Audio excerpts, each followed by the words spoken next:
विधान भवनाच्या बाहेरच्या गेटवर गोपीचंद पडळकर आणि जितेंद्र आव्हाड यांच्यामध्ये वाद झाला।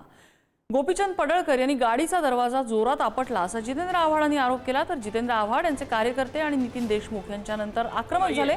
दोन्ही नेत्यांकडून एकमेकांना शिवीगाळही झाली।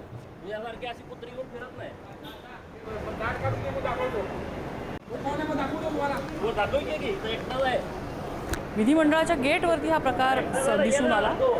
जितेंद्र आव्हाड आणि पडळकर यांच्यामध्ये बाचाबाची झाली। एकटाच आहे ना मी यासारखी अशी कुत्री घेऊन फिरत नाही।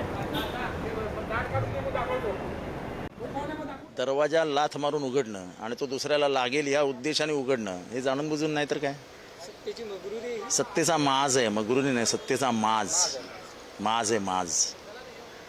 महाराष्ट्राची जनता बघते आणि शिव्या द्यायच्या आहे काय। अरे आम्ही मुंबईत राहिलो रे बाळा, मुंबईत असे अनेक जण गेले आले, आम्ही सगळं बघितलंय। असा आहे माझा प्रश्न असा आहे की तुला राग का आलाय?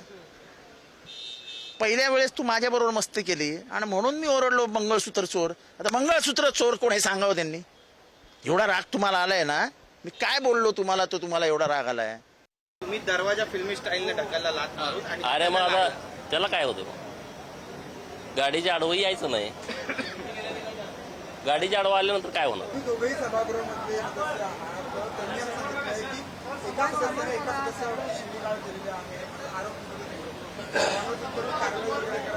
कसली कारवाई कर म्हणावं, काय करायचं? तुम्ही शिवीगाळ केला तुमचा आरोप आहे तुमच्यावर। मी कशाला स्पष्ट दिसत आहे की गोपीचंद पडळकरांनी शिवीगाळ केली, फक्त शिवीगाळ केली असं म्हणतात ना, ठीक आहे बघू, तुम्ही केली का? बघा ना व्हिडिओ।